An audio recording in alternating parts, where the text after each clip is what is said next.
Seguridad para sa Dagupan City Fiesta 2024, tiniyak ng pulisya. Sundan sa report. Tiniyak ng Dagupan City Police ang mahigpit na seguridad para sa 2024 Dagupan City Fiesta. Nakabantay ang mga pulis sa mga matataong lugar. Humingi rin ang hepe ng pulisya ng augmentation force sa Pangasinan Police Provincial Office upang magbantay sa seguridad. Inaasahan din ang serbisyo ng mga force multiplier.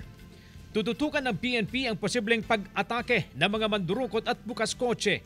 Pagpunta natin dito, i-secure natin kung ano man po yung mga kagamitan natin at lalong-lalo na pagpunta natin sa crowd places. Posible raw na tataas ng 50% ang volume ng mga taong papasyal sa Dagupan ngayong fiesta na sasabayan pa ng Kapaskuhan. Kaya kailangan daw ng security conscious ang publiko, lalo na sa mga lugar na siksikan ang mga tao. Sana maging security conscious tayo, no? Cautious tayo, no? Para maalagaan natin na hindi tayo maging biktima ng mga mapagsamantalang mga tao. Kasado na ang iba pang kaabang-abang na mga aktibidad sa City Fiesta tulad ng Binibeking Dagupan 2024, Pinggan Pinoy Panalo sa Pasko, Paskuhan sa Barangay, Pasiklaban sa Dagupan at marami pang iba. Inaanyayahan natin lahat ng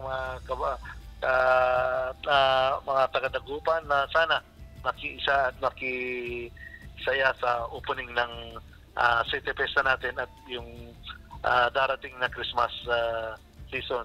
Magtatagal ang pista hanggang sa December 31. Kasama si Jing Dakanay, CJ Torida, One North, Central Luzon.